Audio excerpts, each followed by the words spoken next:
Good morning, good afternoon, good evening, folks. Michael Zuber, One Rental at a Time, back with his good friend, Mr. Millennial Mike. How you doing, sir? I'm good. I'm excited to be here. Yeah. So thank you again for going through and creating questions and comments and allowing me to go deeper on subjects that I really should. That is amazing. I failed to ask, folks, so let's do it right now. Where can people follow you? Oh, yeah. If you just look up on YouTube or Instagram, Millennial Mike, most of the time I talk about how to get started in out-of-state investing. I take your concepts of creating a buy box, doing the work, but I apply it specifically to out-of-state markets where maybe you don't live or don't have connections. That's what we cover, and that's where you can find me, Millennial Mike.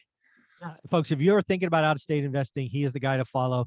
I trust him so much. He actually created content for my course, How to Get Started One Rental at a Time. So it is amazing. Switching gears. Friday, the business world was said at Twitter that the Fed is going to pivot. I have found an article that you and I will review together because, I think this Fed pivot is, if it happens, and clearly based on a 700-point jump in the stock market, people believed it, is actually going to cause more pain. I've talked about it the last 2 days. I thought you and I should talk about it so you can ask me questions. We can go deeper. But I also wanted to pull up an article and look through it together. So when I talk about a Fed pivot, Mike, what do you think that means? What do you think people hear? The first thing that people hear, because everyone's calling for it, all the news broadcasters are saying, hey, when is the Fed going to pivot from rising interest rates to lowering interest rates? When are we going to get back to more manageable interest rates because the housing market's getting killed? That's the first thing that people think of when they hear Fed pivot. Yeah. And, we again, sometimes I call it the adult conversation, and that's what we're about to have. Fed pivot can mean three things, and we have to be very, very careful. One, a Fed pivot could mean the first rate cut. Let's be very, very clear. Mary Daly, who set the financial world at Twitter on Friday, did not talk about cutting rates. So that's off the table. Number two, the Fed could pause, meaning at a Fed meeting, we get zero. We don't go up or down. Again, Mary Daly did not talk about a Fed pause. What Mary did talk about is the Fed needs to slow down. Well, first off, no duh. We've had 4 75s, which has never been done before, with another one expected. So yeah, eventually the Fed is going to have slowdown. The fact that the world went nuts on what should have been obvious is scary. Mm-hmm. However, I actually have a more dire prediction. If you've been following my channel, which I know you do, Mike, what have I been asking the Fed to do for a year? What have I kick us in the teeth, get it over with, 100 basis point rise, and have emergency meetings on the weekend so that we can shock the market, surprise the market, and fix the problem. Exactly. So there's this thing in the world called the terminal rate. That just means the peak. Generally speaking, the terminal rate is predicted to be somewhere between 4.5 and 5. Today we're at 3. So what I want them to do is get in an elevator, bang us with a 200 basis point move on a Saturday. It'd be wonderful. Go to 5, cause all kinds of train wrecks and pain, but at least we can start building going forward. We're going to see who's swimming naked, because there's some billionaires on the wrong side. They're offside. It would be painful. Stuff would break, as it should probably. That's not going to happen. Jerome Powell is not going to do 200 basis points on a weekend. Okay. But what if he did 75, 75, 50? We're there, right? That's 3 meetings and we get there. Not as fast as I wanted, but at least it's over in January.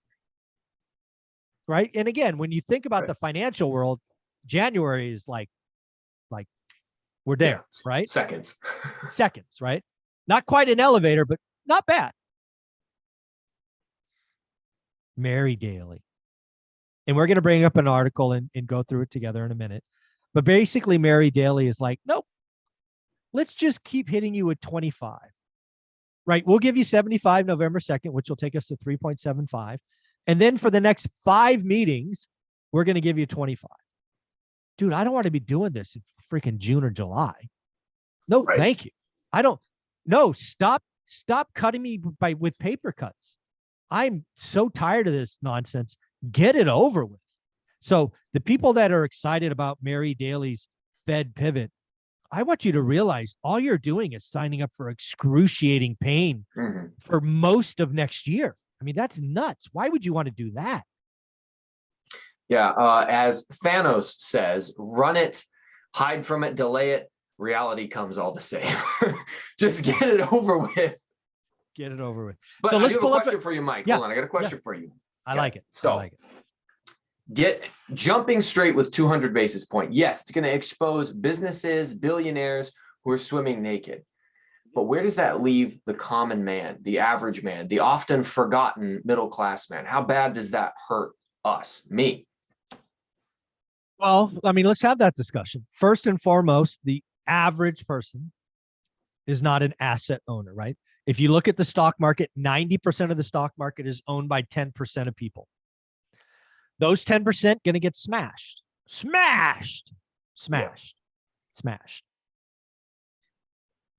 Housing would go into a deep depression, and you might have a year of some pain, right? If you're a forced seller in the next year when rates jump, you have some pain. But I actually want you to realize this: the housing market would heal much, much faster.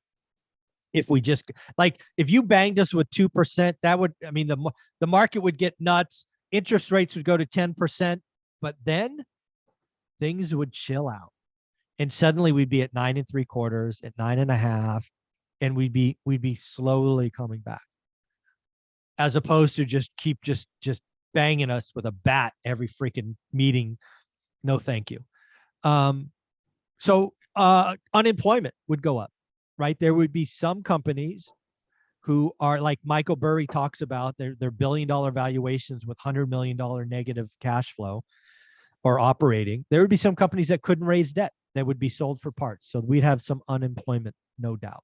But again, I think it would be fast and we could heal. We would be able to innovate. Dude, we have 3.5% unemployment. We would probably go to 6. 6 sucks if you're part of the 2.5% that got hit. No doubt. But it's still 6. And for most of my adult life, we thought full employment was 6. Right. So at the end, I think the everyday person, it would feel bad for a minute. Everybody would be squawking. But I think it would actually allow us to rebuild, because then capital would be used appropriately. We want to bring manufacturing home. Great. Let's do it. Right. I believe a lot of the nonsense over the years was because risk was 0. So capital was misallocated. You take the Fed, you take the 10-year treasury to 6%. You gotta get a really good risk-adjusted return to do anything. Otherwise, I'll just kick it into a treasury and be done. Why would you not? So I think it would be very painful. So the everyday man, like if you're in the first 2.5% of unemployment, that's going to hurt, no doubt. But I believe the rich, the top 10% would feel it a lot more, because I think it would be a white collar led recession.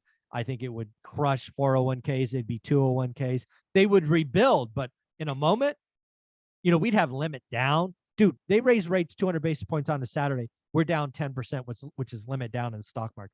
It opens, it's down, it shuts down, right? We don't have a Black Monday because of these limits, plunge production team and all of that. But it would be, I don't think it would be as bad as people think. Now, the problem is what happens rest of world, because we would break currencies.